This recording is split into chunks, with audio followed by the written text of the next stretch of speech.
ಪೊಲೀಸವರು ತಪ್ಪು ಮಾಡಿದ್ರೆ ಅವರ ಕತ್ತನ ಡ್ರೆಸ್ಸಲ್ಲೇ ಕತ್ತನ ಪಟ್ಟ ಹಿಡ್ಕೊಂಡು ಕೇಳೋಂಥ ಶಕ್ತಿಯನ್ನು ಏನಾದರೂ ಕೊಟ್ಟಿದೆ ಅಂದರೆ ಅದು ದಲಿತ ಸಂಘರ್ಷ. ಸಾಹಿತ್ಯ ಅಕಾಡೆಮಿ ಅಥವಾ ಅಧ್ಯಯನ ಕೇಂದ್ರ ಹೊರತುಪಡಿಸಿ ಅಥವಾ ತಿಮ್ಮಯ್ಯನವರು, ವಿ ನಾಗರಾಜ್ ಅವರು ಅಥವಾ ನಾನು ಅಥವಾ ಬೇರೆ ಗೆಳೆಯರು ಯಾರಾದರೂ ಈ ರೀತಿಯಾದಂಥ ಒಂದು ಶಿಬಿರವನ್ನು ಅಥವಾ ಕಾರ್ಯಾಗಾರವನ್ನು ಏರ್ಪಡಿಸಿದರೆ ಬಹುಶಃ ಇಷ್ಟು ಜನ ಸೇರ್ತಾ ಇದ್ರು ಇಲ್ಲ ಗೊತ್ತಿಲ್ಲ, ಇಷ್ಟು ನಾಯಕರು ಸೇರ್ತಾ ಇದ್ರು ಎಲ್ಲ ಗೊತ್ತಿಲ್ಲ.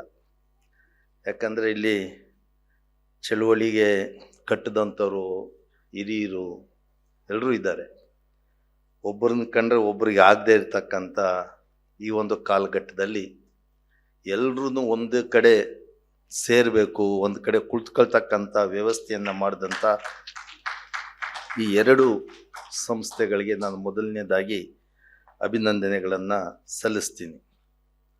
ಈ ಹಿಂದೆ ಜೋಗನ್ ಶಂಕರ್ ಸರ್ ಅವರು ಅಂಬೇಡ್ಕರ್ ಅಧ್ಯಯನ ಕೇಂದ್ರದ ಡೈರೆಕ್ಟರ್ ಆಗಿದ್ದಂಥ ಸಂದರ್ಭದಲ್ಲಿ ಸುಮಾರು ಒಂದು 10 ವರ್ಷಗಳ ಹಿಂದೆ ಇರಬೇಕೇನೋ, 10-15 ವರ್ಷಗಳ ಹಿಂದೆ ಇಂಥ ಒಂದು ಪ್ರಯತ್ನವನ್ನು ಮಾಡಿದರು.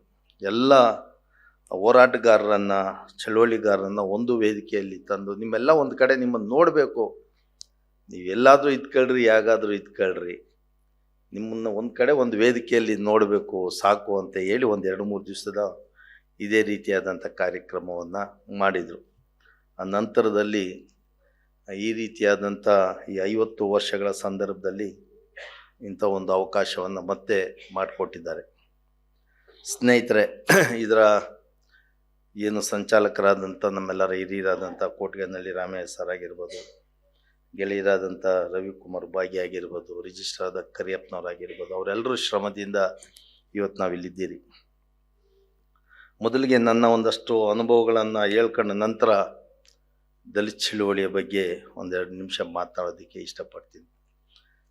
ನಾನು ವಿಧಾನಸೌಧದಿಂದ ಒಂದು 25 ಕಿಲೋಮೀಟ್ರ್ 30 ಕಿಲೋಮೀಟ್ರ್ ದೂರ ಹೋದರೆ ಒಂದು ಸಣ್ಣ ಕುಗ್ರಾಮ ಬೇಲೂರು ನಾಗಸಂದ್ರ ಅಂತ ಹೇಳಿ ಹಳೆ ವಿಮಾನ ನಿಲ್ದಾಣದ ಹಿಂಭಾಗದಲ್ಲಿದೆ. ಅದೊಂದು ಹಳ್ಳಿಗೆ ಹೋಗ್ಬಿಟ್ರೆ ನೀವು ಬೇರೆ ಯಾವ ರಸ್ತೆಯಲ್ಲಿ ಬಂದಿರ್ತೀರ ಆ ರಸ್ತೆಯಲ್ಲೇ ವಾಪಸ್ ಹೋಗಬೇಕು, ಬೇರೆ ರಸ್ತೆಗಳಿಲ್ಲ ಅದಕ್ಕೆ. ಒಂದು ಕಡೆ ಮಿಲಿಟ್ರಿ ಫಾರಮ್ ಇದೆ, ಒಂದು ಕಡೆ ದೊಡ್ಡ ಕೆರೆ ಇದೆ, ಒಂದು ಕಡೆ HL ಅವ್ರು ಇದ್ದಾರೆ. ಒಂದೇ ರಸ್ತೆ ಇರೋದು, ನೀವು ಹೆಂಗೆ ಹೋದ್ರೂ ಅದೇ ರಸ್ತೆಯಲ್ಲೇ ವಾಪಸ್ ಬರಬೇಕು. ಇಂಥ ಒಂದು ಇವತ್ತಿನವರೆಗೂ ಅದು ಹಂಗೆ ಇದೆ ಹಳ್ಳಿ. ಅದೇ ಅಲ್ಲಿ ನಮ್ಮೂರಲ್ಲಿ ಒಂದು 100 ಮನೆ ಇದ್ದಿತ್ತು. ಇವತ್ತು ಆ 100 ಮನೆ ಎಲ್ಲ ಮೊದಲೆಲ್ಲ ಸಣ್ಣ ಸಣ್ಣ ಮನೆಗಳಿದ್ದಿತ್ತು, ಇವತ್ತೆಲ್ಲ ದೊಡ್ಡ ದೊಡ್ಡದಾಗಿ ಮನೆಗಳನ್ನು ಕಟ್ಕೊಂಡಿದ್ದಾರೆ. ಆ 100 ಮನೆಯಲ್ಲಿ ಒಂದು 80 ಮನೆಗಳು ಒಕ್ಕಲಿಗರ ಸಮುದಾಯಕ್ಕೆ ಸೇರಿದಂಥ ಮನೆಗಳು, ಇನ್ನೊಂದು 20 ಮನೆ ನಾವು ಶೆಡ್ಯೂಲ್ ಕಾಸ್ಟ್ ಅವರು. 20 ಮನೆ. ಆ 20 ಮನೆ ಅದಕ್ಕೊಂದು ಇತಿಹಾಸ ಇದೆ. 20 ಮನೆಗೆ ಒಂದು ಇತಿಹಾಸ ಇದೆ. 1961ರಲ್ಲಿ ಬಸವಲಿಂಗಪ್ಪನವರು ವರ್ತೂರು ಕ್ಷೇತ್ರದ ಶಾಸಕರಾಗಿದ್ದಾಗ ನಮ್ಮೂರಿಗೆ ಬಂದ್ರಂತೆ. ಬಂದು ಇಲ್ಲಿ ಶೆಡ್ಯೂಲ್ ಕಾಸ್ಟ್ ಅವ್ರ ಮನೆಗಳೆಲ್ಲಪ್ಪ ಇದೆ ಅಂತ ಕೇಳಿದ್ರಂತೆ. ಸೊಮ್ಮೆ ಅವರು ಊರಿಂದ ಹೊರಗಡೆ ಅಲ್ಲಿ ಒಂದಷ್ಟು ಗುಡ್ಸಲ್ಗಳು ಹಾಕ್ಕೊಂಡಿದ್ದಾರೆ, ಅಲ್ಲಿ ಹೆಂಗೆ ಹೋಗೋದು ಅಂದರೆ, ಸರ್ ನಡ್ಕೊಂಡೇ ಹೋಗಬೇಕು, ಗಾಡಿ ಬೇರೆ ಕಾರು ಗೀರು ಏನು ಹೋಗೋಕ್ಕಾಗಲ್ಲ, ನಡ್ಕೊಂಡು ಹೋದರೆ ಒಂದು 1 ಅವರ್ ಆಗುತ್ತೆ ಊರಿಂದ ಹೊರಗಡೆ. ಸರ್ ಅಲ್ಲೇ ಹಿಂಗೆ ನಿಂತ್ಕೊಂಡು ಇದ್ರಂತೆ. ಈ ಕಡೆ ನಮ್ಮ ಒಕ್ಕಲ್ಗಿರ ಮನೆಗಳು, ಈ ಕಡೆ ಹೊಲಗಳು. ಈ ಹೊಲ ಯಾರ್ದು? ಸ್ವಾಮಿ ಕೃಷ್ಣೇಗೌಡ ಅಂತೇಳಿ. ಬಾರ ಇಲ್ಲಿ ಈ 2 ಎಕರೆ ಹೊಲನ ಅಕ್ವಿಜೇಷನ್ ಮಾಡು, 2 ಎಕರೆನ ಅಕ್ವಿಜೇಷನ್ ಮಾಡಿ 20 ಮನೇನ ಇಲ್ಲಿ ಮಾಡು. ಈಗೆಲ್ಲ 20-30 ಕೊಡ್ತಾರೆ. 1961ರಲ್ಲಿ ಬಸವಲಿಂಗಪ್ಪನವರು ಕೊಟ್ಟಂಥದ್ದು 36ಕ್ಕೆ 48 ಅಳತೆ ಇರೋದು, 40 ಅಡಿ ರಸ್ತೆ. ಈ ಕಡೆ ಒಂದು ಲೈನು, ಈ ಕಡೆ ಒಂದು ಲೈನು, ಈ ಕಡೆ 10 ಮನೆ, ಈ ಕಡೆ 10 ಮನೆ, ಒಂದು ಸಮುದಾಯ ಭವನ, ಒಂದು ಶಾಲೆ. BDO ಹೇಳಿ ಇಮಿಡಿಯೇಟ್ಲಿ ಅವ್ರಿಗೆ ಹೆಂಚು ತರಾಯಿ ಏನೇನು ಬೇಕೆಲ್ಲ ಕೊಟ್ಟು ಮನೆ ಕಟ್ಟಿಸಿ ಅವರೆಲ್ಲ ಇಲ್ಲಿರಬೇಕು ಅಂತ. ಹಾಗಾಗಿ ನಮ್ಮೂರಿನ ಇತಿಹಾಸ ಅಲ್ಲಿಂದ ಬಂದಂಥವ್ರು. ನಾನು ಇವತ್ತು ಅದೇ ಮನೆಯಲ್ಲೇ ಇದ್ದೀರಿ. ಯಾವ ಬಸವಲಿಂಗಪ್ಪನವರು 61ರಲ್ಲಿ ಕೊಟ್ಟರು, ನಮ್ಮ ತಾತ ಅಲ್ಲೇ ಇದ್ದರು, ನಮ್ಮಪ್ಪ ನಾವು ಎಲ್ಲ ಅಲ್ಲಿಂದನೇ ಬರ್ತಾ ಇರ್ತಕ್ಕಂಥದ್ದು ನಮ್ಮೂರಿನ ಇತಿಹಾಸ. ಮತ್ತು 1980ರಲ್ಲಿ ನಂದು 79 SSLC ಆದಮೇಲೆ ಇಲ್ಲಿ ನಾಯಂಡಹಳ್ಳಿ ಅಂತ ಇದೆ, ನಮ್ಮ ಇಲ್ಲಿ ಮೈಸೂರು ರೋಡಲ್ಲಿ ಬರಬೇಕಾದ್ರೆ ಒಂದು ನಾಯಂಡಹಳ್ಳಿ ಅಂತೇಳಿ, ಅಲ್ಲಿ ಒಬ್ಬ ಶಾಮಣ್ಣ ಮತ್ತು ಹನುಮಂತಪ್ಪ ಅಂತ ಈಗ ರೆವಿನ್ಯೂ ಡಿಪಾರ್ಟ್ಮೆಂಟಲ್ಲಿದ್ದರು. ನಮ್ಮ ಗಂಗಾಧರ ಅಣ್ಣನಿಗೆ ತುಂಬ ಆತ್ಮೀಯ ಸ್ನೇಹಿತರು. ಅವ್ರು ಇವಾಗೂ ರಿಟೈರ್ಡ್ ಆಗಿ ಮನೇಲಿದ್ದಾರೆ. ಶಾಮಣ್ಣ ಪಾಪ ತೀರೋದು. ಅವಾಗೆಲ್ಲ ನಾವು ಸಣ್ಣ ಸಣ್ಣ ಹುಡುಗರು, 16-17 ವರ್ಷ ನಮಗೆ. ಊರಹಬ್ಬ ಅಂತ ಮಾಡ್ತಾಯಿದ್ರು, ನಮಗೆ ಊರಹಬ್ಬಕ್ಕೆ ಕರೆದಿದ್ರು. ನಾವು ಹುಡುಗರೆಲ್ಲ ಊರಹಬ್ಬಕ್ಕೆ ಹೋಗಿ ನಮ್ಮೂರಿಂದ ಒಂದು ಹೆಣ್ಣನ್ನು ನಾಯಂಡಹಳ್ಳಿಗೆ ಕೊಟ್ಟಿದ್ರಿ. ಹಾಗಾಗಿ ಅವ್ರು ಕರೆದಿದ್ರು, ನಾವು ಹೋಗಿದ್ರಿ. ಅಲ್ಲಿ ಬಸವಲಿಂಗಪ್ಪನವ್ರು ಬಂದಿದ್ರು. ಒಂದು ಸ್ಟೇಜ್ ಹಾಕಿ ಒಂದು ಕಾರ್ಯಕ್ರಮ. ಬಸವಲಿಂಗಪ್ಪನವ್ರು ಬಂದವಾಗ ನಮಗೆ ಅಷ್ಟೊಂದು ಏನು ಇದಿಲ್ಲ. ಬಸವಲಿಂಗಪ್ಪನವರು ಜೋರಾಗಿ ಮಾತನಾಡ್ತಾಯಿದ್ರು. ನೀವೆಲ್ಲ ಅನ್ಲಾಯಕ್ ನನ್ನ ಮಕ್ಕಳಿದ್ದೀರಿ, ಆ ದೇವರು ದಿಂಡ್ರು ಫೋಟೋಗಳನ್ನೆಲ್ಲ ಇಟ್ಕೊಂಡು ಸಾಯ್ತಾ ಇದ್ದೀರಿ ಗುಲಾಮರಾಗಿ. ಅದು ತೊಗೊಂಡೋಗಿ ಅವನ್ನೆಲ್ಲ ತೊಗೊಂಡೋಗಿ ಮೋರಿಗೆ ಬಿಸಾಕ್ರಿ ಹಿಂದೂ ದೇವರುಗಳನ್ನೆಲ್ಲ ಅಂತೇಳಿ ಜೋರಾಗಿ ಮಾತಾಡ್ತಾಯಿದ್ರು. ನಮಗೆ ಒಂಥರ ಏನೋ ಇದಾಯಿತು. ಮಾತಾಡ್ತಾನೆ ಆ ಶಾಮಣ್ಣ ಅಂತ ಹೇಳಿ ಅಂತ ಒಬ್ಬ ನೌಕರ, ಸರ್ಕಾರಿ ನೌಕರ, ಮನೆ ಒಳಗಡೆ ಹೋಗಿ ಮನೆಯಲ್ಲಿದ್ದಂಥ ಎಲ್ಲ ಫೋಟೋಗಳನ್ನೆಲ್ಲ ಒಡೆದು ತಗೊಂಬಂದು ಹೊರಗಡೆ ಬಿಸಾಕಿ ಮತ್ತೆ ಸ್ಟೇಜ್ ಮೇಲೆ ಬಂದು ಸರ್ ನೀವು ಹೇಳ್ದಂಗೆ ನಮ್ಮ ಮನೆಗೆ ಹೋಗಿ ಎಲ್ಲ ಫೋಟೋಗಳೆಲ್ಲ ಒಡೆದು ತಗೊಂಡು ಮೋರಿಗೆ ಬಿಸಾಕಿ ಬಂದಿದ್ದೀನಿ ಸರ್ ಅಂತ ಬಸವಲಿಂಗಪ್ಪನವ್ರಿಗೆ ಹೇಳಿದ್ರು. ಆಗ ನನಗೆ ಇದೇನೋ ಒಂದು ರೀತಿ ಹೊಸದು ಅಂಥೇಳಿ. ಆ ನಂತರದಲ್ಲಿ ನಮ್ಮದು ಎಜುಕೇಷನ್ SLC PUC ಹಿಂಗೆ ಬರಬೇಕಾದ್ರೆ 82ರಲ್ಲಿ ಗಾಂಧಿ ಸಿನಿಮಾ, ನಮ್ಮ ಬಸವಲಿಂಗಯ್ಯ ಸರ್ ಅವ್ರು ಹೇಳಿದಾಗೆ ಗಾಂಧಿ ಮತ್ತು ಅಂಬೇಡ್ಕರ್ ಅವ್ರು ಹೇಳ್ತಾಯಿದ್ರು. ನಾನು ಕಲಾಕ್ಷೇತ್ರದಲ್ಲಿ ಗಾಂಧಿ ವರ್ಸಸ್ ಗಾಂಧಿ ಮತ್ತು ಗಾಂಧಿ ಆದವಾಗ ಫಸ್ಟ್ ಟೈಮ್ ರವೀಂದ್ರ ಕಲಾಕ್ಷೇತ್ರದಲ್ಲಿ ಲಾಠಿ ಚಾರ್ಜ್ ಏಟ್ಗಳು ತಿಂದಿತ್ತು. ನಾಟಕ ನೋಡೋದಕ್ಕೂ ಪೊಲೀಸರು ಹೊಡಿತಾರೆ ಅನ್ನೋದು ಫಸ್ಟ್ ಟೈಮ್ ಸಿನಿಮಾಗಳಲ್ಲಿ ನೋಡಿದ್ರಿ ನಾವು. ಈ ರಾಜ್ಕುಮಾರ್ ಸ್ವಲ್ಪ ಅಭಿಮಾನಿಗಳು ಹಿಂದೆ ನಾವು ದಲಿತ ಸಂಘರ್ಷ ಸಮಿತಿಗೆ ಬರೋದಕ್ಕಿಂತ ಮುಂಚೆ ಈ ಗೋಕಾಕ್ ಚಳುವಳಿಯಲ್ಲಿ ಕನ್ನಡ ಬೇಕು ಅಂತ ಓದಂಥವ್ರು. ಆಲೂಜೇನು ಸಿನಿಮಾ ಆದರ್ಶ ಥಿಯೇಟ್ರು ಹಲ್ಸೂರಲ್ಲಿ ರಿಲೀಸ್ ಆದವಾಗ ಗುಂಡೂರಾವ್ಗೆ ಧಿಕ್ಕಾರ ಅಂದರೆ ಪೊಲೀಸರು ಹೊಡಿತಾ ಇದ್ರು ನಮಗೆ, ಗುಂಡೂರಾವ್ಗೆ ಧಿಕ್ಕಾರ ಅಂದರೆ. ಹಾಗಾಗಿ ಗಾಂಧಿ ಮತ್ತು ಗಾಂಧಿ ಸಿನಿಮಾದಲ್ಲಿ ಆ ಟಿಕೆಟ್ಗಳು ಮತ್ತು ಆಮೇಲೆ ನಾವು CGK ಹೇಳಿ ಒಳಗಡೆ ಬಿಡಿಸ್ಕೊಂಡು ನಾಟಕ ಅಂಥ ದಿನಗಳನ್ನು ನಾವು ನೋಡಿದ್ದೇವೆ. ಹಾಗಾಗಿ ನಮಗೆ ಆಗ ಗಾಂಧಿ ಸಿನಿಮಾ ರಿಲೀಸ್ ಆದವಾಗ ಒಂಚೂರು ಗಲಾಟೆಗಳಾಗ್ತಾಯಿತ್ತು. ನಾನು ನನ್ನ ತಮ್ಮ ಇಬ್ಬರು, ಅವನೊಂದು ಖಾಸಗಿ ಕಾರ್ಖಾನೆಯಲ್ಲಿ ಕೆಲಸ ಮಾಡ್ತಾಯಿದ್ದ, ಇಬ್ಬರು PUC ಓದ್ತಾಯಿದ್ರಿ. ಇಲ್ಲ ಗಾಂಧಿ ಸಿನಿಮಾ ನೋಡೋಣ ಅಂತ ಲಿಡೋ ಥಿಯೇಟ್ರಿಗೆ ಫಸ್ಟ್ ಶೋ ಹೋದ್ರಿ. ಇಷ್ಟೆಲ್ಲ ಗಲಾಟೆ ಮಾಡ್ತಾ ಇದ್ದಾರಲ್ಲ, ಏನಿರ್ಬೋದು ಅಂತ ಹೇಳಿ.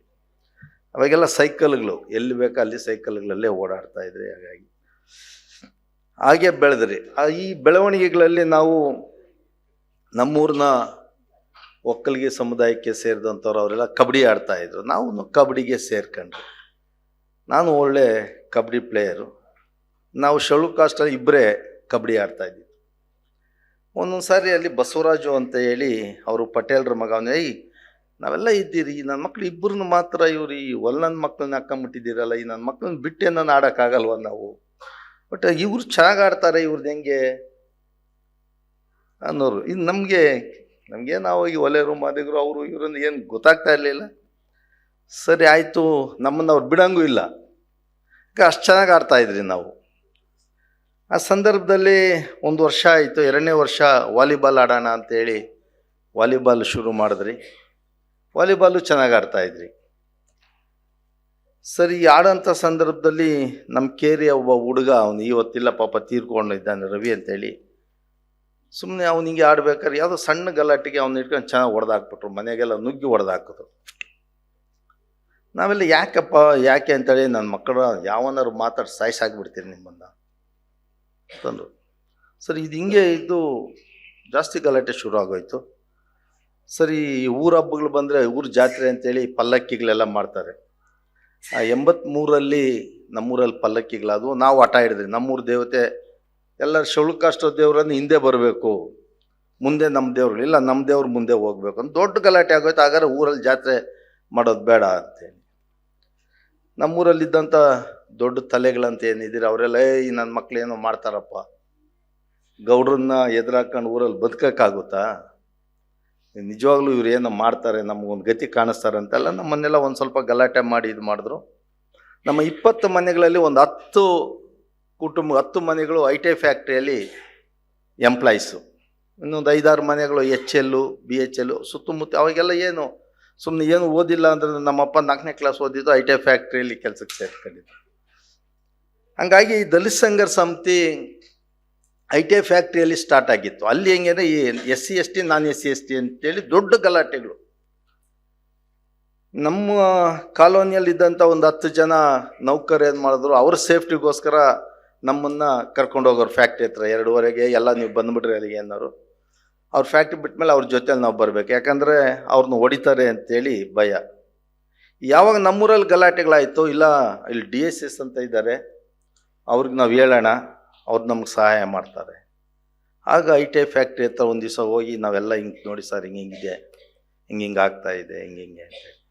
ಬಹುಶಃ ಉದಯ್ ಕುಮಾರ್ ಅಂತೇಳಿ ತಾವೆಲ್ಲರೂ ಕೇಳಿದ್ದೀರಿ, BBMPಯಲ್ಲಿ ವಿರೋಧ ಪಕ್ಷದ ನಾಯಕರು. ಆ ಕಾಲದಲ್ಲಿ ದೊಡ್ಡ ರೌಡಿ, ಮಾವಳ್ಳಿ ಅಂದರೆ ದೊಡ್ಡ ರೌಡಿಯ ಕನಕನಹಳ್ಳಿ ಮತ್ತು ಮಾವಳ್ಳಿ ಅಂದರೆ ದೊಡ್ಡ ರೌಡಿ. ಮಾವಳ್ಳಿ ಅಂದರೆ ಎದುರೋರು.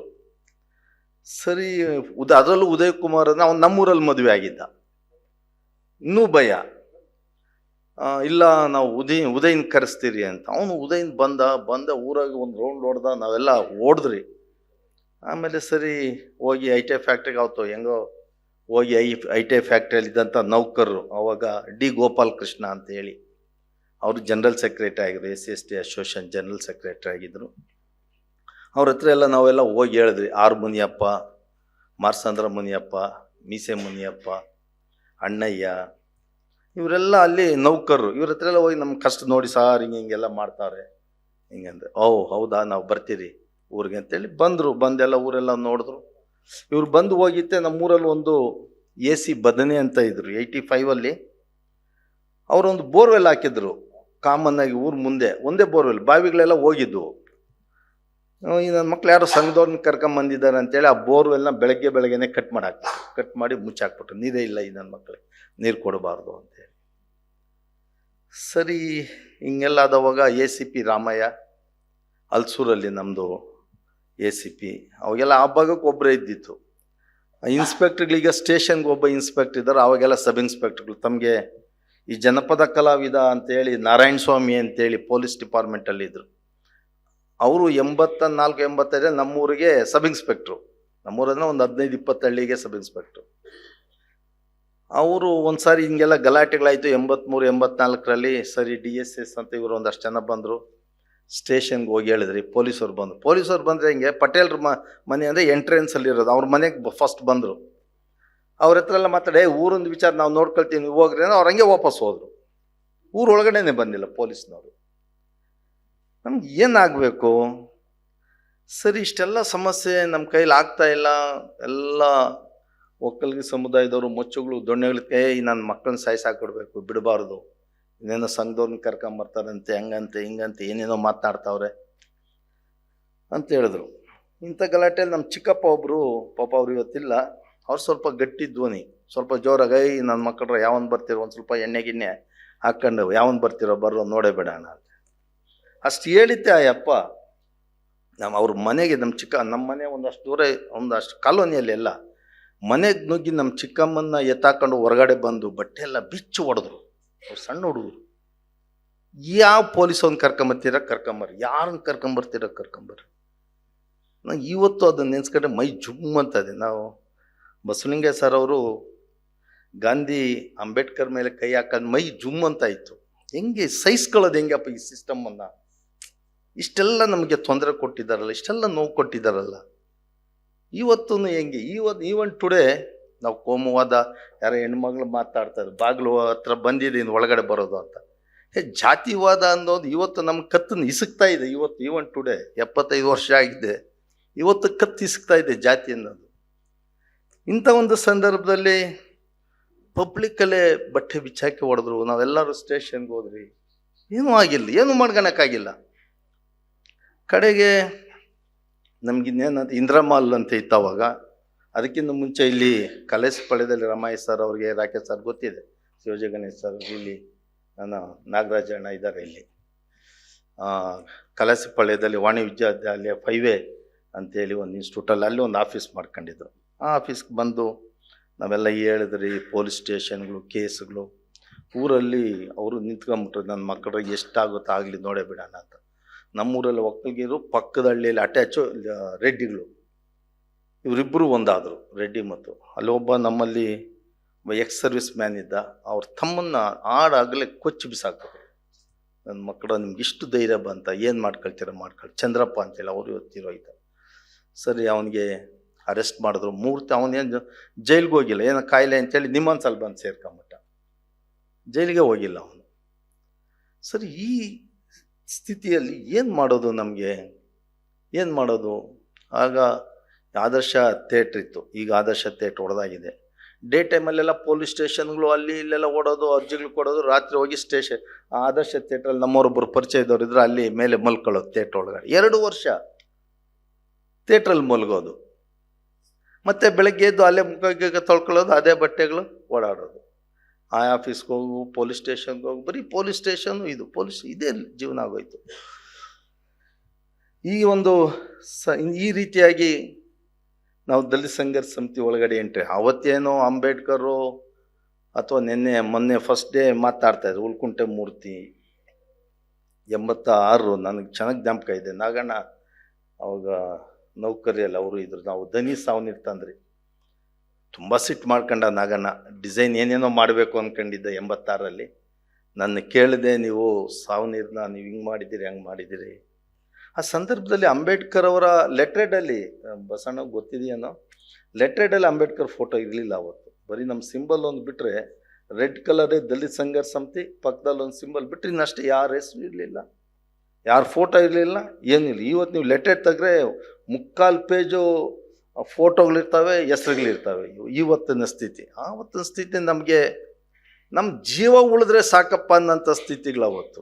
ಬೇರೇನು ನಾವು ಅನ್ನಿಸ್ತಾ ಇರಲಿಲ್ಲ ನಮಗೆ. ಅಯ್ಯೋ ನಮಗೆ ಭೂಮಿ ಬೇಕು, ನಮಗೆ ಮನೆ ಬೇಕು, ನಮಗೆ ಹೈಯರ್ ಎಜುಕೇಷನ್ ಬೇಕು ಅಂತ ಅಂದ್ಕೊಂಡಂಥವ್ರಲ್ಲ ನಾವು. ಏನೋ ಹಿಂಗೆ ಹುಡುಗರು ಆಟ ಆಡ್ತಾಯಿದ್ರಿ, ಊರಲ್ಲೇನೋ ಹಬ್ಬಗಳು ಮಾಡ್ತಾಯಿದ್ರು, ಅದಕ್ಕೆ ಅವರು ಗೌಡಿಕೆಯನ್ನು ಮಾಡ್ತಾಯಿದ್ರು. ಅದು ಇವತ್ತಿನವರೆಗೂ ಇನ್ನೂ ಅದೇನು ಮನ್ಸುಗಳು ಒಂದು ಕಡೆ ಕುತ್ಕೊಂಡು ಇವತ್ತು ಟೀ ಕುಡಿಬೋದು, ಊಟ ಮಾಡ್ಬೋದು ಅಷ್ಟೇ. ಆ ಮನ್ಸುಗಳು ಇನ್ನೂ ಹಂಗೆ ಇದ್ದಾವೆ, ಯಾಕಂದ್ರೆ ನಾನು ಅನುಭವಿಸಿರೋನು ಇವತ್ತು ನೋಡ್ತಾ ಇದ್ದೀರಿ. ಹಂಗೆ ನಮ್ಮೂರಲ್ಲೊಂದು ಕೇರಳದಿಂದ ಬಂದಂಥ ಒಬ್ಬ ಮುಸ್ಲಿಂ ಕಾಕ ಒಂದು ಟೀ ಅಂಗಡಿ ಇಟ್ಕೊಂಡಿದ್ದ. 85 ಆ ಕಾಲಘಟ್ಟ. ಆಕಸ್ಮಿಕವಾಗಿ ಸುಮ್ಮನೆ ನಾವೊಂದು ಅಷ್ಟು ದೂರ ಹಿಂದೆ ಮುಂದೆ ಆ ರೋಡ್ ಇದೆಯಲ್ಲ, ಅಷ್ಟು ದೂರದಲ್ಲಿ ಟೀ ಅಂಗಡಿ. ನಾನು ಸುಮ್ಮನೆ ಟೀ ಅಂಗಡಿಗೆ ಹೋದೆ. ಸುಮ್ಮನೆ ಕೂತ್ಕೊಂಡು ಅವನು ಅಬ್ಬು ಅಂತ ಹೇಳಿ, ಪಾಪ ಅವನು ಮಲಯಾಳಿ ಮುಸ್ಲಿಮು, ಟೀ ಕುಡಿತಾ ಇದ್ದೆ. ಒಬ್ಬ ಪ್ರಸಾದ್ ಅಂತ ಅಂತಿದ್ದ, ಬಂದವನೇ ನನ್ನ ಮಗ ಇಟ್ಕೊಂಡು ಪಟ ಪಟ ಪಟ ಪಟ ಅಂತ ಹೊಡೆದ. ಅವ್ನು ಹೆಂಗೆ ಅಂದರೆ, ನೀನು ನಮ್ಮನ್ನು ನನ್ನ ಮಕ್ಕಳು ಬಂದು ಟೀ ಕುಡಿಯೋಷ್ಟು ತಾಕತ್ತು ಬಂದ್ಬಿಡ್ತಾನೆ ನಿಮಗೆ, ಅದು ಹೋಟ್ಲೊಳಗಡೆ ಬಂದು, ಏನು ಧೈರ್ಯನೋ ನಿಮಗೆ ಅಂತ ಹೊಡೆದ್ರು. ಹೆಂಗಾಗಬೇಕು ನೆನೆಸ್ಕೊಂಡ್ರೆ, ಹೆಂಗಾಗಬೇಕು? ಈಗ ಚೆನ್ನಾಗಿ ಏನು ಮಾಡ್ಕೊಳಕ್ಕಾಗಿಲ್ಲ. ಆ ಅವಮಾನ, ಆ ಸಿಟ್ಟು, ಅದು ದಲಿತ ಸಂಘರ್ಷ ಸಮಿತಿಯಲ್ಲಿ ಗಟ್ಟಿಯಾಗೋದಕ್ಕೆ ಸಾಧ್ಯ ಆಗಿತ್ತು. ದಲಿತ ಸಂಘರ್ಷ ಸಮಿತಿ ನಾವೇನೋ ದೊಡ್ಡದಕ್ಕೆ ನಾವು ಕಟ್ಟಬೇಕು, ಇದಕ್ಕೆ ಸಾಹಿತ್ಯ ಬೇಕು, ಇದಕ್ಕೆ ಈ ರೀತಿ ಇರಬೇಕು ಅಂತೋದಲ್ಲ. ನಮ್ಮ ಬದುಕನ್ನು ಕಟ್ಕೊಳ್ಬೇಕು, ನಾವು ಬದುಕಬೇಕು. ಆಗ ದಲಿತ ಸಂಘರ್ಷ ಸಮಿತಿ ಒಳಗಡೆ ಆವಾಗ ನಾನು ಬಂದಂಥ ಕಾಲಘಟ್ಟ ನಮ್ಮ ಎಂ ವೆಂಕಟಸ್ವಾಮಿ ಜಿಲ್ಲಾ ಸಂಚಾಲಕರು. ಆ ಸಂದರ್ಭದಲ್ಲಿ ಒಬ್ಬ ದೊಡ್ಡ ಸ್ಟ್ರಾಂಗ್ ಲೀಡ್ರು ಒಂದು ಸಾರಿ 84-85 ಟೌನ್ ಹಾಲಲ್ಲಿ ಒಂದು ಕಾರ್ಯಕ್ರಮ ವೆಂಕಟಸ್ವಾಮಿ ಅಧ್ಯಕ್ಷತೆಯಲ್ಲಿ ವಿ ನಾಗರಾಜಣ್ಣ ಇದ್ರು ಅಂತ ಅಂದ್ಕೊಂಡಿದ್ದೀನಿ. ಅಂತರ್ಜಾತಿ ಅಂದರೆ ಬೇರೆ ಬೇರೆ ಜಾತಿ, ಇವತ್ತಿನ ಅಂತರ್ಜಾತಿ. ಆವತ್ತು ಅಂತರ್ಜಾತಿ ವಿವಾಹದಲ್ಲಿ ವೆಂಕಟಸ್ವಾಮಿ ಸ್ಟೇಜಲ್ಲಿ ಒಂದು ಬ್ಲೇಡ್ ತಗೊಂಡು ಇಲ್ಲಿ ಕಟ್ ಮಾಡಿ ತಗೊಂಡು ತಿಲಕ ಇಟ್ಟ, ನಿಮ್ಗೆ ಒಳ್ಳೇದಾಗಲಿ. ನಮಗೆ ಅದು ಒಂಥರ ಮೈಯೆಲ್ಲ ಒಂದು ರೀತಿ ಇದಾಯಿತು, ಇನ್ಸ್ಪಿರೇಷನ್ಸ್ ಡೆವಲಪ್ ಆಯಿತು. ಹಾಗಾಗಿ ದಲಿತ ಸಂಘರ್ಷ ಸಮಿತಿಯ ಒಳಗಡೆ ಒಬ್ಬ ಕಾರ್ಯಕರ್ತನಾಗಿ, ಗ್ರಾಮ ಸಂಚಾಲಕನಾಗಿ, ಗ್ರಾಮದಲ್ಲಿ ಫಸ್ಟ್ ನಾವು ಗ್ರಾಮ ಶಾಖೆಗಳು ಮಾಡ್ತಾಯಿದ್ವಿ. ಎಲ್ಲ ಘಟನೆಗಳಾದಮೇಲೆ 85ರಲ್ಲಿ ನನ್ನ ದಲಿತ ಸಂಘರ್ಷ ಸಮಿತಿ ಒಂದು ಶಾಖೆ ಅಂತ ಮಾಡಿ ಅಲ್ಲಿ ಗ್ರಾಮ ಸಂಚಾಲಕ ಅಂತೇಳಿ ನನ್ನ ಗ್ರಾಮ ಸಂಚಾಲಕ ಮಾಡಿದ್ರು. ಆ ನಂತರದಲ್ಲಿ ಹೋಬಳಿ ಮಟ್ಟದ ಪದಾಧಿಕಾರಿಯಾಗಿ, ತಾಲೂಕು ಮಟ್ಟದ ಪದಾಧಿಕಾರಿಯಾಗಿ, ಜಿಲ್ಲಾ ಮಟ್ಟಕ್ಕೆ ಬರೋದ್ರೊಳಗಡೆ ಒಂದಷ್ಟು ನಮಗೆ ಕ್ಲಾರಿಟಿ ಇಲ್ಲ. ನಾವು ಸಂಘಟಿತರಾಗಬೇಕು. ಅಕ್ಕಪಕ್ಕದ ಹಳ್ಳಿಗಳಿಗೆಲ್ಲ ನಾವು ನಾವಾಗ ಟಮಟೆ ಹೊಡ್ಕೊಂಡು ಊರಲ್ಲಿ ಹೋಗ್ತಾಯಿದ್ರೆ ಭತ್ತ ಕೊಟ್ಟು ಅಂತ ಅವಾಗೆ ಮಾತನಾಡ್ತಾಯಿದ್ರು. ನಾವು ಒಂದು ಹಳ್ಳಿಗೆ ಗ್ರಾಮ ಶಾಖೆ ಮಾಡಬೇಕಂದ್ರೆ ಆ ಕಾರ್ಯಕ್ರಮ ಸ್ಟಾರ್ಟ್ ಆಗಿದ್ದಕ್ಕಿಂತ ಮುಂಚೆನೇ ನಾವೆಲ್ಲರೂ ಸೇರಿ ಟಮಟೆ ಹೊಡ್ಕೊಂಡು ಹಾಡು ಹೇಳ್ಕೊಂಡು ಊರೆಲ್ಲ ಒಂದು ರೌಂಡ್ ಹೊಡಿ, ನೋಡಪ್ಪ ಬಂದು ಸಂಘದವರು ಬಂದಿದ್ದೀರಿ, ಇಲ್ಲಿ ಕಾರ್ಯಕ್ರಮ ಮಾಡ್ತಾ ಇದ್ದೀರಿ, ಸಂಘದ ವಿಚಾರಗಳು ಹೇಳ್ತೀರಿ, ನೀವೆಲ್ಲ ಇಲ್ಲಿಗೆ ಬರಬೇಕು ಅಂತೇಳಿ ಟಮಟೆ ಹೊಡ್ಕೊಂಡು ಊರೆಲ್ಲ ಒಂದು ರೌಂಡ್ ಹೊಡೆದು ಎಲ್ಲ ಕರೆದು ಎಲ್ಲರೂ ಬಂದ ಮೇಲೆ ಒಂದು ಸಭೆ ಮಾಡ್ಯಾರಿ ಹಳ್ಳಿಗಳಲ್ಲಿ ನಮ್ಮ. ಆ ರೀತಿಯಾಗಿ ದಲಿತ ಸಂಘರ್ಷ ಸಮಿತಿ ಒಟ್ಟೊಟ್ಟಿಗೆ ಆ ಕಾಲಘಟ್ಟದಲ್ಲಿ ಅವಾಗ ಇದ್ದಿತ್ತು ಒಂದೇ DSS ಅಂದರೆ ಈಗೇನೋ ನಾನು ಲೀಡ್ರ್ ಆಗಬೇಕು, ನಾನು ಶಾಲು ಹಾಕ್ಕೊಬೇಕು, ನಂದೊಂದು ಬಣ ಏನೂ ಇಲ್ಲ ಅಲ್ಲಿ. ಆವಾಗ ತುಂಬ ಪ್ಲೈನ್, ನಾವು ಉಳಿಬೇಕಪ್ಪ, ನಮ್ಮ ಜೀವ ಉಳಿದ್ರೆ ಸಾಕು, ನಾವು ಉಳಿದ್ರೆ ಸಾಕು ಅನ್ನಂಥ ಕಾಲಘಟ್ಟದಲ್ಲಿ ನಾವು ದಲಿತ ಸಂಘರ್ಷ ಸಮಿತಿಯಲ್ಲಿ ಬಂದಿತ್ತು. ಆನಂತರದಲ್ಲಿ ಇಲ್ಲಿ ಸಿದ್ಧಲಿಂಗಯ್ಯ ಮೇಸ್ಟ್ರು ಆಗಿದ್ದು, ನಾನು ಶಂಕರ್ ಅವರು ಫ್ರೀ ಆದವಾಗ ಇಲ್ಲಿಗೆ ಬರೀರಿ. ಅವ್ರ ಪಾಪ ಏನೋ ಒಂದು ಚೌರಿಯಾಳಿ ಇಲ್ಲೊಂದು ಮುಂದೆ ಒಂದು ಪೆಟ್ಟಿ ಅಂಗಡಿತ್ತು, ಆ ಕನ್ನಡ ಡಿಪಾರ್ಟ್ಮೆಂಟ್ ಮುಂದೆ ಎಲ್ಲೋ ಒಂದಷ್ಟು ಅಲ್ಲಿ ಈ ಬ್ರೆಡ್ಡು ಬನ್ನು ಆಮ್ಲೆಟು ಕೊಡ್ಸೋರು ಮೇಸ್ಟ್ರು ಅಷ್ಟೇ. ನಮ್ಮದು ಹೋಗೋವಾಗ ನಮ್ಗೊಂದಷ್ಟು ಕಾಸು ಕೊಡೋರು, ಒಂದು 50 ಪೈಸನ, 1 ರೂಪಾಯಿ 2 ರೂಪಾಯಿ ಅದು ತಗೊಂಡು ಬಸ್ಗೆ ಹೋಗಿರಿ. ಆಮೇಲೆ ನೈಟು 10 ಗಂಟೆಗೆ ಮಾರ್ಕೆಟಿಂದ ನಮ್ಮದೊಂದು BTS ಬಸ್ಸು ಲೇಟ್ ಆಯ್ತಂದರೆ ವೆಂಕಟೇಶು, ನಾನು ಮತ್ತು ನಮ್ಮ ಶಂಕರು ಒಂದಷ್ಟು ಜನ ನಾವೆಲ್ಲ ಬಸ್ಸಕ್ಕೆ ಕಾದಿದ್ಕೊಂಡು ನೈಟ್ ಹೋಗ್ಯಾರಿ. ರಾತ್ರಿ 11 ಗಂಟೆ ಆಗೋದು. ನಮ್ಮಮ್ಮನ ಎಬ್ಬರಿಸಿದ್ರೆ ಆಗ ಬಂದು ಎಷ್ಟು ಜನ ಬಂದಿದ್ದಾರೆ, 3 ಜನ 4 ಜನ, ಒಂದು ಮುದ್ದೆ ಮಾಡಿ ಖಾರ ಹರಿದು ಮೊಟ್ಟೆ ಇದ್ದರೆ ಅಲ್ಲಿ ನಮ್ಮ ತಾತನ ಅಂಗಡಿ ಅಂತ ಅಲ್ಲ ಗೌಡ್ರದ್ದು ಪಾಪ ಅಯ್ಯಪ್ಪ, ಎಷ್ಟೊತ್ತನೆಲ್ಲ ಹೋದ್ರೆ ಬಾಗಿಲು ತಟ್ಟಿದ್ರೆ ಮೊಟ್ಟೆನೇನೋ ಕೊಡೋನು, ಟೊಮೊಟೊ ತಗೊಂಬಂದು ಈರುಳ್ಳಿ ತಗೊಂಬಂದು ಚಟ್ನಿ ಮಾಡಿ ಖಾರ ಹರಿದು ಮೊಟ್ಟೆ ಬಾಯಿ ಕೊಡೋರು. ಹಿಂಗೆ ಬೆಳಗ್ಗೆ ಆದರೆ ದೊಮ್ಲೂರಲ್ಲಿ ಅದ್ರ ಪಕ್ಕದಲ್ಲಿ ದರ್ಗಾ ಅವ್ರ ಮನೆ, ತಿಂಡಿಗೆ ಅವ್ರ ಮನೆಗೆ ನಡ್ಕೊಂಡು ಅವ್ರ ಮನೆಗೆ ತಿಂಡಿಗೆ ಬರೆಯಿರಿ. ಅಲ್ಲಿ ತಿಂಡಿ ತಿನ್ಕೊಂಡು ನಡ್ಕೊಂಡು ಪ್ರಜಾವಾಣಿ ಕಡೆ ಬಂದು ಹಿಂಗೆ ಸಿಟಿ ಕಡೆ ಬಂದರೆ ಮತ್ತೆ ಸಂಘಟನೆ. ಈ ರೀತಿಯಾಗಿ ದಲಿತ ಸಂಘರ್ಷ ಸಮಿತಿಯ ಆ ದಿನಗಳನ್ನು ನಾವು ಕಳೆದ್ರೆ. ಆಮೇಲೆ ಅವಾಗ ನಮಗೇನು ಕ್ಯಾಂಪ್ಗಳು ಯಥೇಚ್ಛವಾಗಿ ಕ್ಯಾಂಪ್ಗಳಾಗ್ತಾಯಿತ್ತು. ವರವರ್ರಾವ್ ಅವರು ಇವತ್ತು ಪಾಪ ತುಂಬ ಆರೋಗ್ಯ ಕೆಟ್ಟಿದೆ. ಗೌರಿಬಿದನೂರಲ್ಲಿ 5 ದಿವಸಗಳ ಅಧ್ಯಯನ ಶಿಬಿರ ತಗೊಂಡಿದ್ರು.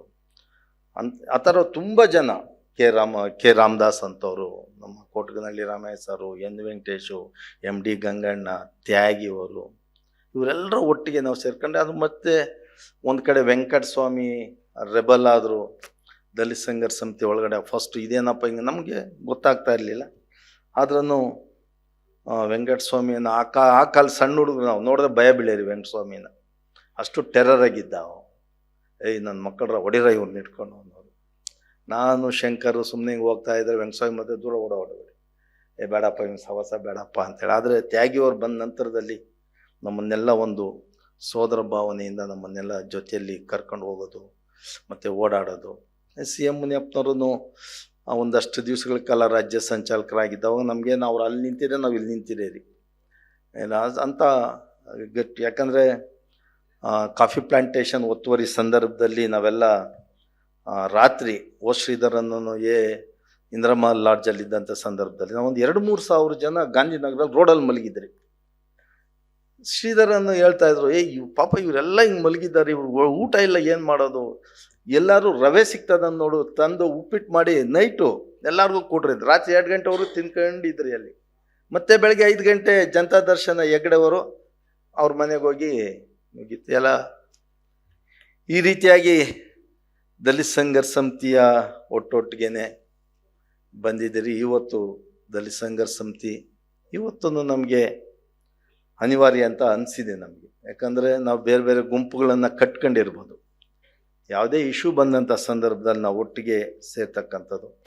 ಇವತ್ತು ಕೋಮುವಾದ ಅಂತ ನಾವು ಮಾತನಾಡ್ತೀರಿ, ಮತ್ತು ಜಾತಿವಾದದ ಬೇರುಗಳು ಇನ್ನೂ ಗಟ್ಟಿಯಾಗಿರ್ತಕ್ಕಂಥ ಒಂದು ಸಂದರ್ಭದಲ್ಲಿ. ಯಾಕಂದ್ರೆ ನಾವು 2-3 ದಿವಸಗಳ ಹಿಂದೆ ನೋಡಿದ್ದೀರಿ, ಒಬ್ಬ ದಲಿತ ಹುಡುಗ ಮತ್ತು ವಾಲ್ಮೀಕಿ ಹುಡುಗಿ ತಂದೆ. ಅಂದರೆ ನಮ್ಮ ಒಳಗಡೆನೆ ಇವತ್ತೊಂದು ನಾವು ಇನ್ನು ಲಿಂಗಾಯತರು ಒಕ್ಕಲಿಗರ ಸಮುದಾಯದ ದೂರವಾಗಿ ಉಳಿತು. ನಮ್ಮ ಒಳಗಡೆನೆ ಇನ್ನೂ ನಾವು ಜಾತಿಗಳನ್ನು ದೂರ ತಳ್ಳೋದಕ್ಕೆ ಸಾಧ್ಯ ಆಗದೆ ಇರತಕ್ಕಂಥ ಇಂಥ ಒಂದು ಕಾಲಘಟ್ಟದಲ್ಲಿ ನಮ್ಮ ಮುಂದಿನ ಸವಾಲುಗಳು ಹೆಂಗಿರಬೇಕು ಅನ್ನೋ ನಾನು ಅದು ಮೊನ್ನೆಯಿಂದ ಯೋಚನೆ ಮಾಡ್ತಾಯಿದ್ದೆ. ತುಂಬ ಜನ ಇಲ್ಲಿ ಮಾತನಾಡ್ತಾಯಿದ್ರು ಬುಸ ಚಳುವಳಿಯ ಬಗ್ಗೆ. ಅಗ್ರಹಾರವರು ಮಾತನಾಡೋಂಥ ಸಂದರ್ಭದಲ್ಲಿ ತುಂಬ ಕುತೂಹಲದಿಂದ ಕುಳಿತಿದ್ದೆ. ಅವ್ರ ಎಕ್ಸ್ಪೀರಿಯನ್ಸ್ಗಳನ್ನು ಹೇಳ್ತಾರೆ ಅಂತೇಳಿ. ಅವರು ಆರೋಗ್ಯ ಸರಿ ಇಲ್ಲ ಅಂಥೇಳಿ ಒಂದು ಸ್ವಲ್ಪ ಹೇಳಿ ಅವರು ಇದು ಮಾಡಿದ್ರು. ಮತ್ತು ಈ ರೀತಿಯಾದಂಥ ದಿನಗಳಲ್ಲಿ ಮತ್ತೆ ಎಲ್ಲರೂ ನಾನು ಫಸ್ಟ್ ಟೈಮ್ 86ರಲ್ಲಿ ವಿ ನಾಗರಾಜ್ ಅವ್ರನ್ನ ನೋಡಿದ್ವಿ. 86ರಲ್ಲಿ ನಾವು ಜಿಲ್ಲಾ ಸಮ್ಮೇಳನ ಮಾಡಬೇಕು ಅಂತೇಳಿ ತೀರ್ಮಾನ ಮಾಡಿ, ಆವಾಗ ಅವರು MSAL ಉದ್ಯೋಗದಲ್ಲಿದ್ದರು. ಅಂಥ ಒಂದು ಸಂದರ್ಭದಲ್ಲಿ ಒಂದು ದನಿ ಅಂತೇಳಿ ಒಂದು ಸಂಚಿಕೆ ತಂದಂಥ ಸಂದರ್ಭದಲ್ಲಿ ಅಲ್ಲಿ ನಮ್ಮ ಮಧ್ಯದಲ್ಲೇ ಜಿಲ್ಲಾ ಸಮಿತಿಯಲ್ಲಿ ಒಂದಷ್ಟು ಭಿನ್ನಾಭಿಪ್ರಾಯಗಳು ಬಂದಂಥ ಸಂದರ್ಭದಲ್ಲಿ ನಾಗಣ್ಣರವರನ್ನು ಭೇಟಿ ಮಾಡಿ, ಆ ನಂತರದಲ್ಲಿ ನಾನು ಹಾಸನದಲ್ಲಿ ದಲಿತ ಸಂಘರ್ಷ ಸಮಿತಿ ಏನು ತ್ಯಾಗಿಯವರು ಸ್ಟೇಟ್ ಕನ್ವೀನರ್ ಆದ ನಂತರದಲ್ಲಿ ನಮ್ಮ ಹುಲ್ಕೆರೆ ಮಾದೇವ್ ಅವರು ಇಲ್ಲೇ ಇದ್ದಾರೆ, ಅವರೆಲ್ಲ ಇನ್ನೊಂದು ಸಂಯೋಜಕ ಸಮಿತಿ ಅಂತೇಳಿ ಆಯಿತು. ಪ್ರಜಾವಾಣಿಗೆ ಆದಮೇಲೆ ಪ್ರಜಾವಾಣಿಗೆ ನಾನು ಶಂಕರ್ ಅವರು ನೈಟ್ ಒಂದು 7:30-8 ಗಂಟೆ ಇರಬೇಕು. ಅವಾಗೆಲ್ಲ ಹಿಂಗೆ ಜೋಡಿಸ್ತಾ ಇದ್ರು, ಈಗಂತ ಕಂಪ್ಯೂಟರ್ ಏನಿಲ್ಲ, ಎಲ್ಲ ಜೋಡಿಸ್ತಾ ಇದ್ರು. ನಾನು ಶಂಕರ್ ಒಳಗಡೆ ಹೋದವಾಗ ರಾಕೇಶ್ ಸರ್ ಅವರು ಆ ಕಂಪೋಸಿಂಗ್ ಇದರಲ್ಲಿ ಇದ್ರು. ಅವರು ಏನು ರಯ್ಯ ಹಿಂಗೆ ಮಾಡ್ಕೊಂಡಿದ್ದೀರಿ ನೀವು ಅಂತೇಳಿ, ಅದು ದೊಡ್ಡದಾಗಿ ದಾಸಂಸ ಇಬ್ಬಾಗ ಅಂತೇಳಿ ಒಂದು ದೊಡ್ಡದಾಗಿ ಬಂದಿತ್ತು. ಅವಾಗ ನಾವು ಸಾರ್ ಏನು ಸಾರ್ ಇದು ಹಿಂಗಾಯಿತು ಅಂತ, ಏನಪ್ಪ ನಿಮ್ಮಿದು ಅಂತೇಳಿ ಸರಿ ಆಯಿತು ಅಂತ ತೆಗೆದು ಒಂದು ಒಂದು ಚಿಕ್ಕದಾಗಿ ಒಂದು ಇಷ್ಟಕ್ಕೆ ದಾಸಂಸ ಇಬ್ಬಾಗ ಅಂತ ಅದನ್ನ ಮಾಡಿ ಆಯಿತು ಹೋಗ್ರಿ ಅಂತ ಅಂದರು. ಅವಾಗ ನಾವು ಪಂಚಮ ಪತ್ರಿಕೆ ಇದ್ದಂಥ ಸಂದರ್ಭದಲ್ಲಿ ಈ ಎಲ್ಲ ಗಲಾಟೆಗಳಾಗ್ತಾಯಿತ್ತು. ಮಹಾಲಿಂಗಯ್ಯ ಅಂತೇಳಿ ಒಬ್ಬ ಕುರುಬ ಸಮುದಾಯದ ಒಬ್ಬ ರೈಟ್ರು ನಮ್ಮ ಪೊಲೀಸ್ ಸ್ಟೇಷನಲ್ಲಿ, ಅವನು ST ಬೋಗಸ್ ಕ್ಯಾಸ್ಟ್ ಸರ್ಟಿಫಿಕೇಟ್ ಮಾಡ್ಕೊಂಡಿದ್ದ. ನಾವು ಈ ITI ಫ್ಯಾಕ್ಟ್ರಿ ಎಂಪ್ಲಾಯೀಸ್ಗೆ ಡಿ ಗೋಪಾಲ್ ಕೃಷ್ಣ, ಅವಾಗ ತುಂಬ ಟ್ಯಾಲೆಂಟ್ ಅವರೇ ನಮಗೆ ಗೈಡು ಗೋಪಾಲ್ ಕೃಷ್ಣರವರು. ನಾನು ಸಾರ್ ನೋಡಿ ಹಿಂಗಾಗಿದೆ, ಅವ್ನು ಯಾವ ಜಾತಿ ಹುಡುಕ್ರಿ ಫಸ್ಟು ಅವನ್ನ ಇದು ಮಾಡೋಣ ಅಂತ ಅಂದರು. ಆಮೇಲೆ ಇದೆಲ್ಲ ಹೇಳಿದು ನಾನು ಒಂಚೂರು ಎಲ್ಲ ಬರೆದು ಕೊಟ್ಟೆ, ನಮ್ಮೂರಲ್ಲಿ ಏನೇನು ಆಗ್ತಾ ಇದೆ, ಪೊಲೀಸರು ಏನೇನು ಮಾಡ್ತಾ ಇದ್ದಾರೆ ಅಂತೇಳಿ. 86ರ ಸಂಚಿಕೆಯಲ್ಲಿ ಇದು ಯಾವುದು ಪಂಚಮದಲ್ಲಿ ನಾಗಕಂಡ ನಾಗಸಂದ್ರ ಅಂತೇಳಿ ಒಂದು ಅರ್ಧ ಪೇಜು ಪಂಚಮದಲ್ಲಿ ಬಂತು. ಅದನ್ನ ತಗೊಂಡೋಗಿ ಎಲ್ಲ ಕಡೆ ನಾವು ಹಂಚಿದ್ರಿ. ಆ ಪಂಚಮ ತಗೊಂಡೋಗಿ ಅವ್ನು ಸಸ್ಪೆಂಡ್ ಆಗೋಗ್ಬಿಟ್ಟ. ಅವನು ಅಂದರೆ ಆ ಪತ್ರಿಕೆಗೆ ಇದ್ದಂಥ ಶಕ್ತಿ ಇತ್ತಲ್ಲ ನಮಗೆ. ಹೌದಿಲ್ಲ, ನಾವು ಸುದ್ದಿ ಸಂಗಾತಿಗೆ ಹೋಗಿರಿ, ನಾವು ಶಂಕರಲ್ಲಿ ಕೆಲಸ ಮಾಡ್ತಾಯಿದ್ರು ಸುದ್ದಿ ಸಂಗಾತಿಯಲ್ಲಿ, ಬೈಂಡ್ರು ಏನಾಗಿ ಕೆಲಸ ಮಾಡ್ತಾಯಿದ್ರು. ನಾವು ಸಂಜೆ ಹೋದರೆ ಹಿಂದೂದರವರು ಒಂದಷ್ಟೆಲ್ಲ ವೇಸ್ಟ್ ಪೇಪರ್ಸ್ ಎಲ್ಲ ಒಂದು ಬಂಡಲ್ ಇರಯ್ಯ ಅಂತ ಕಾಯಿಸಿ 6 ಗಂಟೆಗೆ ಕೊಡೋರು ಒಂದು ಬಂಡಲ್ ವೇಸ್ಟ್ ಪೇಪರ್ಸು. ಅದನ್ನೆಲ್ಲ ತಗೊಂಬಂದು ನಾವು ಬೆಂಗಳೂರಲ್ಲಿ ಪ್ರಿಂಟ್ ಆಗೋಂಥ ಸಂದರ್ಭದಲ್ಲಿ ಅದನ್ನೆಲ್ಲ ತಗೊಂಬಂದು ನಾವು ಸಂಜಾವಣಿಗೆ ಕೊಡಿರಿ. ಅಲ್ಲಿ ಪ್ರಿಂಟ್ ಆದರೆ ಅದನ್ನ ತೊಗೊಂಡೋಗಿ ಅದನ್ನೆಲ್ಲ ಬಂಡಲ್ಸ್ ಓದ್ಕೊಂಡೋಗಿ ವಿಜಯನಗರದ AK ಕಾಲೋನಿಯಲ್ಲಿ ರಾಮಯ್ಯ ಸಾರು ಅವ್ರದ್ದೊಂದು ರೂಮ್ ಇತ್ತು ಮೇಲ್ಗಡೆ. ಏನು ಸರ್, ಆ ರೂಮಲ್ಲಿ ಹಾಕಿ ನಾವು ಬರೆಯಿರಿ. ಅಂದರೆ ಈ ರೀತಿಯಾಗಿ ಚಳುವಳಿಯಲ್ಲಿ ನಮಗೆ ಆವಾಗ ಒಂದು 10 ರೂಪಾಯಿ ಕೊಡೋರು. ಈ ಪ್ರೆಸ್ ನೋಟನ್ನು ನೀವು ಎಲ್ಲರಿಗೂ ಕೊಟ್ಕೊಂಬರ್ರಿ ಅಂದರೆ ಕಳೆ 10 ರೂಪಾಯಿ ಓಡಾಡೋದಕ್ಕಲ್ಲ, ಕಳೆಕಾಯಿ ತಗೊಂಡು ಇಬ್ಬರು ಒಂದು ಸ್ವಲ್ಪ ಕೈಯಲ್ಲಿ ಇಟ್ಕೊಂಡು ಎಲ್ಲ ನಡ್ಕೊಂಡು ಇಡೀ ಬೆಂಗಳೂರು ನಡ್ಕೊಂಡು ನಾವು ಈ ಪತ್ರಿಕೆಗಳಿಗೆ ಕೊಟ್ಕೊಂಡು ಬರೆಯಿರಿ. ಇವತ್ತು ಹುಡುಗರು ಕಾರ್ ಕೇಳ್ತಾರೆ, ಆ ಸ್ಥಿತಿಗೆ ಇವತ್ತು ನಾವು ಬಂದು ತಲುಪಿದ್ದೀವಿ. ಸ್ನೇಹಿತರೆ, ಇದು ನೆನಪುಗಳು. ನಮಗೆ ದಲಿತ ಸಂಘರ್ಷ ಸಮಿತಿಯ ಒಳಗಡೆ ಎಲ್ಲವನ್ನ ಅನುಭವಿಸಿದ್ದೀನಿ. ಆದರೆ ಮನುಷ್ಯರಾಗಿದ್ದೀರಿ. ಮುಖ್ಯವಾಗಿ ಸ್ವಾಭಿಮಾನವನ್ನು ದಲಿತ ಸಂಘರ್ಷ ಸಮಿತಿ ಕೊಟ್ಟಿದೆ, ಧೈರ್ಯ ಕೊಟ್ಟಿದೆ, ಪ್ರಶ್ನೆ ಮಾಡೋದು ಕೊಟ್ಟಿದೆ. ಪೊಲೀಸವರು ತಪ್ಪು ಮಾಡಿದ್ರೆ ಅವರ ಡ್ರೆಸ್ಸಲ್ಲೇ ಕತ್ತಿನ ಪಟ್ಟೆ ಹಿಡ್ಕೊಂಡು ಕೇಳೋಂಥ ಶಕ್ತಿಯನ್ನು ಏನಾದರೂ ಕೊಟ್ಟಿದೆ ಅಂದರೆ ಅದು ದಲಿತ ಸಂಘರ್ಷ ಸಮಿತಿ. ಒಬ್ಬ ತಾಯಿಯ ಸ್ಥಾನದಲ್ಲಿ ನಿಂತ್ಕೊಂಡು ನಮ್ಮ ಒಳಗಡೆನೆ ಅವಾಗ ಅಂಬೇಡ್ಕರಿಸಮ್ ಗೊತ್ತಿಲ್ಲ, ಯಾವ ಇಸಮ್ ನಮಗೆ ಗೊತ್ತಿಲ್ಲದಿದ್ದಂಥ ದಿನಮಾನಗಳಲ್ಲಿ ನಮ್ಗೆ ಈ ರೀತಿಯಾದಂಥ ಎಲ್ಲ ರೀತಿಯ ಪ್ರಜ್ಞೆಯನ್ನು ಈ ಸಮಾಜದಲ್ಲಿ ನಾವು ಮನುಷ್ಯರು ಅಂತ ಹೇಳಿ ಆ ದಲಿತ ಸಂಘರ್ಷ ಸಮಿತಿ ಕೊಟ್ಟಂಥ ಆ ಒಂದು ಪ್ರಜ್ಞೆ ನಮ್ಮನ್ನು ಇಲ್ಲಿವರೆಗೂ ತಗೊಂಡಿದ್ದೆ. ಆ ನಂತರದಲ್ಲಿ ನಾನು ದಲಿತ ಸಂಘರ್ಷ ಸಮಿತಿ ಒಳಗಡೆ ಕೆಲಸ ಮಾಡ್ತಾನೆ ಇಲ್ಲೇ MA ಇನ್ ಪೊಲಿಟಿಕಲ್ ಸೈನ್ಸ್ ಮಾಡಿದೆ, MA ಮಾಡ್ಕೊಂಡೆ. ಹಂಪಿ ಯೂನಿವರ್ಸಿಟಿಗೆ ಹೋದೆ, ಡಿಲೀಟ್ ಮಾಡಿದೆ. ಜರ್ನಲಿಸಮ್ ಮಾಡ್ಕೊಂಡೆ, ಹುಬ್ಳಿಗೆ ಹೋದೆ, ಲಾ ಮಾಡ್ಕೊಂಡೆ. ಅದು ದಲಿತ ಸಂಘರ್ಷ ಸಮಿತಿ ಕೊಟ್ಟಂಥ ಒಂದು ಅರಿವು, ಪ್ರಜ್ಞೆ, ಸ್ವಾಭಿಮಾನ, ಶಕ್ತಿ. ಅದು ನಮ್ಮ ಹತ್ರ ಏನೂ ಇರಲಿಲ್ಲ. ಆದ್ರೂ ದಲಿತ ಸಂಘರ್ಷ ಸಮಿತಿ ನಮ್ಗೇನು ಅನಿಸ್ತದೆ ಎಲ್ಲವನ್ನ ಕೊಟ್ಟಿದೆ. ನಮಗೆ ಒಂದು ರೀತಿಯಾಗಿ ನಮಗೆ ಅದು ಒಂಥರ ದಲಿತ ಸಂಘರ್ಷ ಸಮಿತಿ ಒಂಥರ ಮಿಲ್ಟ್ರಿ. ನಮಗೆ ಅದೇ ನಮಗೆ ರಕ್ಷಣೆ.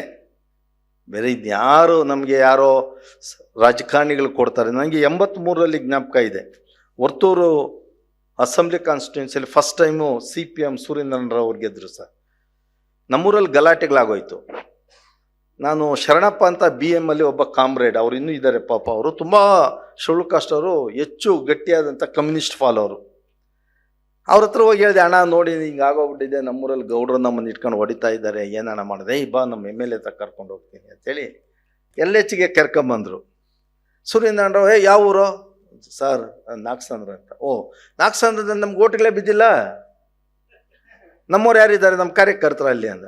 ಯಾರು ಕಾರ್ಯಕರ್ತರು ಯಾರು, ಕಮ್ಯುನಿಸ್ಟ್ ಅವ್ರು ಯಾರು, ಏನು ಇಲ್ಲ ಸಾರ್, ಹಿಂಗಾಗಿದೆ ಸಾರ್ ಅಂತಂದು. ಆಯಿತು ನೋಡೋಣ, ಆಯ್ತು ನಡೀರಿ ಅಂತಂದು. ಈಗೇನಪ್ಪ ಹಿಂಗಂದ್ಬಿಟ್ರಲ್ಲ ನಮ್ಮ MLA. ಇವ್ರು ಪಾಪ ಶರಣಪ್ಪನವ್ರು, ಇಲ್ಲ ಸಾರ್ ತುಂಬ ಒಳ್ಳೆ ಹುಡುಗರು ಸಾರ್, ಎಲ್ಲ ನಮ್ಮ ಹುಡುಗರು ಸಾರ್, ಏನು SLC PUC ಓದ್ಕೊಂಡವ್ರೆ ಸಾರ್, ಏನು ಹೇಳಿದ್ರೂ ಕೇಳಿಸ್ಕೊಳ್ತಾನೆ ಇಲ್ಲ ಯಪ್ಪ. ಇನ್ನು ನಮ್ಗೆ ಇನ್ನು ಯಾರ ಹತ್ರ ಹೋಗೋದು ನಾವು? ಒಂದು ಕಡೆ ರಾಜಕಾರಣಿಗಳು ಹಿಂಗೆ, ಪೊಲೀಸವರು ಪಟೇಲ್ರಿ ಊರೊಳಗಡೆ ಹೋಗ್ಬೇಡ ಅಂದರೆ ಊರೊಳಗಡೆನೆ ಬರೋದಿಲ್ಲ ಪೊಲೀಸ್ನವರು. ನಮ್ಮ ಲೆಕ್ಕನೇ ಇಲ್ಲ. ನಮ್ಮೂರಲ್ಲಿ ನಮ್ಮ ಮುಂದೆ ಏಯ್ ನಮ್ಮ ಮನೆ ಮುಂದೆ ಇದೆ, ಆ ತಿಪ್ಪೆ ಮಾರ್ಕೊಂಡು ನನ್ನ ಮಕ್ಕನ ಕೊಲೆ ಮಾಡು, ಆ ತಿಪ್ಪೆ ಮಾರಿ ಬೇಲ್ ಮಾಡಿಸ್ಕೋಣ ನಾನು, ಆ ತಿಪ್ಪೆಗೆ ಸಮಾನ ಅಂತ ನಮ್ಮನ್ನು ಇಟ್ಟಿದ್ರು. ಆ ತಿಪ್ಪೆ ಮಾರೋ, ಈ ನಮ್ಮ ಮಗನ ಕೊಲೆ ಮಾಡಿಬಿಟ್ಟು ಬೇಲಲ್ಲಿ ಬರೋಣ, ಅದೇನಾಗುತ್ತೆ ನೋಡೋಣ. ಇಂಥ ಪರಿಸ್ಥಿತಿ ಒಳಗಡೆ ದಲಿತ ಸಂಘರ್ಷ ಸಮಿತಿ ಪ್ರಾಣಗಳನ್ನು ಉಳಿಸಿತ್ತು ನಮ್ಮನ್ನು. ಸುಮ್ಮನೆ ದಲಿತ ಸಂಘರ್ಷ ಸಮಿತಿ ಅಂದ್ರೆ ಇವತ್ತು ಯಾರ್ಯಾರು ಏನೇನನ್ನು ಮಾತಾಡ್ಕೊಂಬೋದಪ್ಪ, ಯಾರು ಏನಾದರೂ ಮಾತಾಡ್ಕೊಳ್ಳಿ. ಆದರೆ ಈ ಶೋಷಿತ ಸಮುದಾಯಗಳ ಅಥವಾ ದುರ್ಬಲ ವರ್ಗಗಳ ಮಾನ ಪ್ರಾಣವನ್ನು ಉಳಿಸಿತ್ತು ಏನಾದರೂ ಅದು ಇದ್ದರೆ ಅದು ದಲಿತ ಸಂಘರ್ಷ ಸಮಿತಿ ರಾಜ್ಯದಲ್ಲಿ. ತುಂಬ ಹೆಮ್ಮೆಯಿಂದ ಹೇಳ್ತೀರಿ. ಇವತ್ತು ಏನು 100 ಬಣ ಆಗಿರ್ಬೋದು, 1000 ಬಣಗಳಾಗಿರ್ಬೋದು, ಆದರೆ ಇವತ್ತು ಆ ಶಕ್ತಿಯನ್ನು, ಆ ಧೈರ್ಯವನ್ನು ಏನಾದರೂ ಕೊಟ್ಟಿದೆ ಅಂದರೆ ಅದು ದಲಿತ ಸಂಘರ್ಷ ಸಮಿತಿ.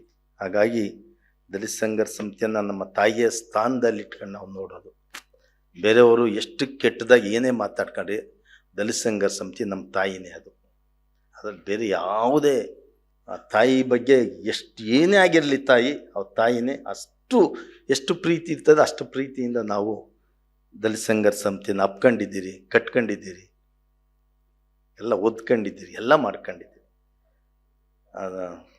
ಇದು ಒಂಥರ ಇದಾಗ್ತಾ ಇದೆ. ಯಾಕಂದರೆ ನಾನು ಇಷ್ಟೊತ್ತು ಮಾತನಾಡಿರೋದು ನನ್ನ ವೈಯಕ್ತಿಕವಾಗಿ ನಾನು ದಲಿತ ಸಂಘರ್ಷ ಸಮಿತಿಯಲ್ಲಿ ಅನುಭವಿಸಿತ್ತು, ನೋಡಿದಂಥ ದಿನಗಳನ್ನು ಕಳೆದ 40 ವರ್ಷಗಳಲ್ಲಿ ಎಲ್ಲವನ್ನ ನೋಡ್ಕೊಂಡು ಬಂದಿದ್ದೀರಿ. ಆದರೆ ಇವು ಮುಂದೆ ಏನು ಅಂತಕ್ಕಂಥದ್ದು ನಾವಿಷ್ಟೆಲ್ಲ ಚಿದ್ರ ನಾನು ಬಹುಶಃ ಹಿಂದೂಧರ್ ಅವರು ಇಲ್ಲ ಇಲ್ಲಿ. ಕಳೆದ 23ರಲ್ಲಿ ಸ್ಫೂರ್ತಿಧಾಮದಲ್ಲಿ ಮರುಸ್ವಾಮಿಯವರ ಅಧ್ಯಕ್ಷತೆಯಲ್ಲಿ ಎಲ್ಲ ದಲಿತ ಸಂಘಟನೆಗಳನ್ನು ಸಭೆ ಕರೆದವಾಗ ನಾನು ಅವ್ರಿಗೂ ಅಲ್ಲೊಂದು ಮಾತು ಹೇಳಿದೆ. ವಿ ನಾಗರಾಜ್ ಸರ್ ಇದ್ರು ಅವತ್ತು. ಅವ್ರು ಹೇಳಿದ್ರೆ, ಏಯ್ ನೀನು ಕುಳಿತುಕೊಳ್ಳೋ ಮರಯ್ಯ, ನಾನು ಮಾತನಾಡ್ತೀನಿ, ಎಮೋಷನಲ್ ಆಗಬೇಡ ಅಂತ. ಇವತ್ತು ನಾವು ಜಾತಿಯ ಕಾರಣಕ್ಕೋಸ್ಕರ, ಬೇರೆ ಬೇರೆ ಕಾರಣಕ್ಕೋಸ್ಕರ ಛಿದ್ರ ಆಗಿದ್ರೂ ಕೆಲವು ಕಾಲಘಟ್ಟಗಳಲ್ಲಿ ಒಂದು ಕಡೆ ಬರ್ತಕ್ಕಂಥ ನೋಡಿ, ಇಂಥ ಒಂದು ಕಾಲಘಟ್ಟದಲ್ಲಿ ನಾವು ಎಷ್ಟೇ ಡಿಫ್ರೆನ್ಸಸ್ ಇದ್ರೂ ನಾವು ಇಲ್ಲಿ ಸೇರಿದ್ದೀರಿ. ಇದು ನಿಜವಾಗ್ಲೂ ಒಂದು ರೀತಿಯಾದಂಥ, ನಿಜವಾಗ್ಲೂ ದಲಿತ ಸಂಘರ್ಷ ಸಮಿತಿ ಕಲಿಸಿರೋಂಥ ಪಾಠ ಇದು ನಮಗೆ. ವೈಯಕ್ತಿಕವಾಗಿ ದ್ವೇಷ ಅಲ್ಲ ನಮಗೆ. ಇವತ್ತು ನಾವು ವಿ ನಾಗರಾಜ್ ಅಣ್ಣದ ಒಂದು ಬಣ ಇರ್ಬೋದು, ನಂದೊಂದು ಬಣ ಇರ್ಬೋದು, ತಿಮ್ಮಯ್ಯ ಅವ್ರದ್ದು ಒಂದು ಬಣ ಇರ್ಬೋದು, ಶಂಕರ್ ಅವರು ಒಂದು ಕಡೆ, ಸಾಗರ್ ಅವರು ಒಂದು ಕಡೆ, ಜೈನ್ ಮಲ್ಪೆ ಒಂದು ಕಡೆ, ನಾವೆಲ್ಲ ಇದ್ರೇನು ಈ ವರ್ಗೀಕರಣ ಆಗಬೇಕು ಅಂದಾಗ ನಾವೆಲ್ಲ ಒಂದೇ ವೇದಿಕೆಯಲ್ಲಿದ್ರಿ. ಹೌದು, ಆಗಬೇಕು, ಎಲ್ರಿಗೂ ಅವ್ರವ್ರ ಪಾಲು ಅವ್ರವ್ರಿಗೆ ಸಿಗಬೇಕು. ಕಳೆದ 30 ವರ್ಷಗಳಿಂದ ಚಳುವಳಿಯಲ್ಲೇ ಬಂದಿದ್ದೀರಿ. ಬೇರೆ ಬೇರೆ ಗುಂಪುಗಳಾಗಿದ್ರೂ ಸಹ ಯಾವುದೇ ರೀತಿಯಾದಂಥ ಭಿನ್ನಾಭಿಪ್ರಾಯಗಳಿರಲಿಲ್ಲ ನಮಗೆ. ಇಂಥ ಒಂದು ಆವತ್ತು ನಾನು ಹೇಳಿದೆ, ಇಲ್ಲ ನಾವೇನಾದರೂ ಒಂದು ಪರ್ಯಾಯ ಶಕ್ತಿ ಕರ್ನಾಟಕದಲ್ಲಿ ಆಗಬೇಕು. ರಮೇಶ್ ಸರ್ ಅವ್ರ ಮನೆಗೆ ಹೋಗಿದ್ದೆ ನಾನು. ಇಲ್ಲ ಸರ್ ನೀವೇನಾದ್ರು ಪಾಪ ಅವ್ರು ಒಂದು 2-3 ಪ್ರಯತ್ನಗಳನ್ನು ಮಾಡಿದ್ರು. ಇಲ್ಲ, ಕರ್ನಾಟಕದಲ್ಲಿ ಎಲ್ಲ ಗುಂಪುಗಳನ್ನು ಸೇರಿಸಿ ಒಂದು ಒಕ್ಕೂಟ ಥರ ಏನಾದರೂ ಮಾಡಿ ಒಂದು ಪರ್ಯಾಯ ಶಕ್ತಿ ಮಾಡಿ. ಮರುಸ್ವಾಮಿ ಸರ್ ಹತ್ರ ಅವತ್ತು ನಾನು ಮನವಿ ಮಾಡ್ಕೊಂಡೆ. ನೋಡಿ ಸರ್, 89ರಲ್ಲಿ ದಾವಣಗೆರೆಯಲ್ಲಿ ಜನರಲ್ ಬಾಡಿ ಸಭೆ ಆದಂಥ ಸಂದರ್ಭದಲ್ಲಿ BV ಚಂದ್ರಪ್ರಸಾದ್ ತ್ಯಾಗಿ ಅವರು ಅವತ್ತಿನ ರಾಜ್ಯ ಸಂಚಾಲಕರು, ಇಡೀ ರಾಜ್ಯ ಸಮಿತಿ ಅವತ್ತು ಹೇಳ್ತಿಲ್ಲ ತ್ಯಾಗಿನೇ ಕಂಟಿನ್ಯೂ ಆಗಲಿ, ಕರ್ನಾಟಕದಲ್ಲಿ ತುಂಬ ಬಿಕ್ಕಟ್ಟುಗಳಿದೆ, ತುಂಬ ಸಮಸ್ಯೆಗಳಿದೆ ಅಂದವಾಗ ಇಲ್ಲ ಬೇಕಾದ್ರೆ ನಾನು DSS ಬಿಟ್ಟುಬಿಡ್ರಿ ಅಂದರೆ ಬಿಟ್ಟುಬಿಡ್ತೀನಿ, ಇನ್ನೊಂದು ಸಾರಿ ಕಂಟಿನ್ಯೂ ಆಗಲ್ಲ ಅಂತ ಹೇಳಿದ್ರು. ಆಗ ಎನ್ ಮುನ್ಸ್ವಾಮಿನ ಸ್ಟೇಟ್ ಕನ್ವೀನರ್ ಮಾಡಿದ್ರಿ. ಆದರೆ ಇವತ್ತು ಒಬ್ಬ ಸ್ಟೇಟ್ ಕನ್ವೀನರೇ ಸಾಯೋವರೆಗೂ ನಾನೇ ಸ್ಟೇಟ್ ಕನ್ವೀನರ್ ಅನ್ನೋಂಥ ಸ್ಥಿತಿ ಇವತ್ತು ನಿರ್ಮಾಣ ಆಗಿದೆ ಈ ಕಳೆದ 20 ವರ್ಷಗಳಲ್ಲಿ ನಾವು ನೋಡ್ಕೊಂಡ್ರೆ. ಆದ್ರೂ ಇಂಥ ಒಂದು ಸಂದರ್ಭದಲ್ಲಿ ನಾವು ಒಂದು ಕಡೆ ಸೇರ್ಕೊಂಡು ಒಂದು ಪರ್ಯಾಯವಾದಂಥ ಕರ್ನಾಟಕದಲ್ಲಿ ನಾವು ಶಕ್ತಿ ಆಗದೇ ಇದ್ದರೆ, ಒಂದು ಸಣ್ಣ ಉದಾಹರಣೆ ಹೇಳಿ ನನ್ನ ಮಾತನ್ನು ಮುಗಿಸ್ತೀನಿ. 2013ರಲ್ಲಿ SC ST TSP ಅಂತಕ್ಕ ಒಂದು ಕಾಯ್ದೆಯನ್ನು ತಂದು, ತುಂಬ ಅದ್ಭುತವಾದಂಥ ಕಾಯ್ದೆ. ಜನಸಂಖ್ಯೆಗೆ ಅನುಗುಣವಾಗಿ ಬಜೆಟಲ್ಲಿ ಅವರ ಹಣವನ್ನು ಮೀಸಲಿಡಬೇಕು ಅಂತೇಳಿ. ಅದೇ ಇದುವರೆಗೂ ಬಂದಂತೆ 2013ರಿಂದ ಇಲ್ಲಿವರೆಗೂ ಬಂದಂತೆ ಯಾವುದೇ ಸರ್ಕಾರ ಅದನ್ನು ಪ್ರಾಮಾಣಿಕವಾಗಿ ಆ ಸಮುದಾಯಗಳಿಗೆ ಖರ್ಚು ಮಾಡಿಲ್ಲ. ಇವತ್ತು ಪ್ರಬುದ್ಧ ಸ್ಕೀಮ್ ಅಂತ ಒಂದು ಮಾಡಿದ್ದಾರೆ ಕೇಂದ್ರ ಸರ್ಕಾರ, ರಾಜ್ಯ ಸರ್ಕಾರ ಕೇಂದ್ರದ ಸಹಕಾರದಿಂದ. ಹೈಯರ್ ಎಜುಕೇಷನ್ಗೆ SC ST ಮಕ್ಕಳನ್ನ ಕಳಿಸ್ಬೇಕು, ಅದನ್ನು ಸ್ಟಾಪ್ ಮಾಡಿದ್ದಾರೆ. ಯಾಕಂದರೆ ದುಡ್ಡಿಲ್ಲ ಅಂತ. ಮತ್ತು ಈ ದುಡ್ಡೆಲ್ಲ ಎಲ್ಲೋಯ್ತು ಅಂದರೆ ಗ್ಯಾರಂಟಿಗಳಿಗೆ 42,000 ಕೋಟಿಯಷ್ಟು ಹಣವನ್ನು ಗ್ಯಾರಂಟಿಗಳಿಗೆ ಕೊಟ್ಟಿದ್ದಾರೆ. ಆಯ್ತಪ್ಪ, ನೀವು ಕುರುಬರ ಅಭಿವೃದ್ಧಿ ನಿಗಮ ಇದೆ, ವೀರಶೈವರ ಅಭಿವೃದ್ಧಿ ನಿಗಮ ಇದೆ, ಒಕ್ಕಲಿಗರ ಅಭಿವೃದ್ಧಿ ನಿಗಮ ಇದೆ, 1 ರೂಪಾಯಿ ಅದರಿಂದ ತಗೊಂಡಿಲ್ಲ. ಈ ಗ್ಯಾರಂಟಿಗಳಿಗೆ ಸಂಪೂರ್ಣವಾಗಿ ಯಾವ ಹಣ ತಗೊಂಡಿದ್ದಾರೆ? ಇದೇ ಹಣನ ತಗೊಂಡಿದ್ದಾರೆ. ನಾವು ಪ್ರಶ್ನೆ ಮಾಡಿದ್ರೆ, ನಿಮ್ಮವರು SC ST ಓಡಾಡಲ್ಲೇನ್ರಿ, ಕರೆಂಟ್ ಯೂಸ್ ಮಾಡಲ್ಲೇನ್ರಿ? ಅವ್ರಿಗೆ ಮಾಡಲ್ವಾ? ಅವ್ರಿಗೊಂದು ನೀತಿ, ನಮಗೊಂದು ನೀತಿ. ಇದು ಯಾವ ನ್ಯಾಯ ಇದು? ನಾವು ಎದ್ದು ಬಿದ್ದು ಇಲ್ಲಪ್ಪ ಕಾಂಗ್ರೆಸ್ BJP ಬಂದರೆ ಸಂವಿಧಾನವನ್ನು ಬದಲಾವಣೆ ಮಾಡಿಬಿಡ್ತಾರೆ, ಏನೇನೋ ಮಾಡಾಕ್ತಾರೆ, ಕೋಮು ಗಲಭೆಗಳಾಗ್ತದೆ ಅಂತೇಳಿ ನಮ್ಮನ್ನು ಕೊಲೆ ಮಾಡಿದಾಗ ಯಾರು ಕೇಳ್ತಾ ಇಲ್ವಲ್ಲ, ನಮ್ಮ ಹಣವನ್ನು ತಿಂದಾಕ್ದವಾಗ ಯಾರು ಕೇಳ್ತಾ ಇಲ್ವಲ್ಲ. ನಾವು ಸುಮ್ಮನೆ ಕುಳ್ತಿದ್ದೀರಿ, ಯಾರನ್ನು ಕೇಳಬೇಕು? ಇಲ್ಲ ಈಗ ನಮಗೆ ಅವೆಲ್ಲ ಇರಲಿ, ಮಾತಾಡೋಣ ಆಮೇಲೆ, ಫಸ್ಟ್ ಕಾಂಗ್ರೆಸ್ಗೆ ಓಟ್ ಹಾಕೋಣ ಅಂತಾರೆ. ನೀವು ಕಾಂಗ್ರೆಸ್ಗೆ ಓಟ್ ಹಾಕಿದ್ರೂ ಅದೇ ಪರಿಸ್ಥಿತಿ, BJP ಬಂದ್ರೂ ಅದೇ ಪರಿಸ್ಥಿತಿ ಅನ್ನೋಂಥ ಅನ್ಸೋಂಥ ಮಟ್ಟಿಗೆ ಇವತ್ತು ನಮಗೆ ಬಂದು ನಾವಿಲ್ಲಿ ಕುಳ್ತಿದ್ದೀರಿ. ಯಾರು ಬಂದ್ರೂ ನಮ್ಮ ಸ್ಥಿತಿ ಇದೇನಾ? ನಮ್ಮ ಗೋಳನ್ನು ಕೇಳೋರು ಯಾರು? ನಮ್ಮ ಬದುಕನ್ನು ಕೇಳೋರು ಯಾರು? ಇಂಥ ಒಂದು ಕಾಲಘಟ್ಟದಲ್ಲಿ ಒಂದು ಪರ್ಯಾಯವಾದಂಥ ಒಂದು ಶಕ್ತಿ ಆಗೋದಕ್ಕೆ ಸ್ವಲ್ಪ ಎಲ್ಲ ಹಿರಿಯರಿದ್ದಾರೆ, ಚಿಂತಕರಿದ್ದಾರೆ. ಈಗೆಲ್ಲ ಓದ್ಕೊಂಡಿದ್ದೀರಿ, ಈಗೆಲ್ಲರೂ ನಾವು ಓದ್ಕೊಂಡಿದ್ದೀರಿ. ಅಂಬೇಡ್ಕರ್ ಬಗ್ಗೆ ಮಾತನಾಡೋದ್ರೆ 1 ದಿವಸ ಅಲ್ಲ 2 ದಿವಸ ಮಾತನಾಡ್ತೀರಿ. ಅಂಬೇಡ್ಕರ್ ಅವರ 1920ರವರೆಗೂ ಏನೇನಾಯಿತು, 1920ರಿಂದ 1930ವರೆಗೂ ಅದು ಮನುಸ್ಮೃತಿ ಸುಟ್ಟಿತ್ತಾಗಿರಬೇಕು, ನೀರನ್ನು ಮುಟ್ಟಿತ್ತಾಗಿರ್ಬೋದು, ಸತ್ಯಾಗ್ರಹದಿತ್ತು, ಕಲಾರ್ ದೇವಸ್ಥಾನ ಪ್ರವೇಶ ಆಗಿರ್ಬೋದು, 30ರಿಂದ 35 ರೌಂಡ್ ಟೇಬಲ್ ಕಾನ್ಫರೆನ್ಸ್ ಬಗ್ಗೆ ಮಾತನಾಡೋರಿದ್ದೀರಿ. 35ರಿಂದ 56ವರೆಗೂ ಬಾಬಾ ಸಾಹೇಬರ ರಾಜಕೀಯ ಹೋರಾಟಗಳು, ಅವ್ರು ಕಟ್ಟಿದಂಥ ಪಕ್ಷಗಳು, ಅವ್ರ ಧಾರ್ಮಿಕ ಚಳುವಳಿಗಳು, ಇವತ್ತು 3 ದಿವಸ 4 ದಿವಸ ಮಾತನಾಡ್ಬೋದು. ಇಷ್ಟೆಲ್ಲ ಈಗ ತಿಳ್ಕೊಂಡಿದ್ದೀರಿ. ಬಟ್ ಆವಾಗ ನಮ್ಗೆ ABCD ಗೊತ್ತಿರಲಿಲ್ಲ ಇದ್ರ ಬಗ್ಗೆ. ಅಂಥ ದಿನಗಳಲ್ಲಿ ಚಳುವಳಿ ಅನ್ನೋದಕ್ಕಿಂತನೂ ಅದೊಂದು ಸಂಘ, ಗುಂಪು. ನಮಗೇನೋ ಒಂದು ಚಳುವಳಿ ಅಂದರೆ, ಈಗ ಚಳುವಳಿ ಬಗ್ಗೆ ತುಂಬ ಉದ್ದುದ್ದವಾಗಿ ನಾವು ಮಾತನಾಡ್ತೀರಿ.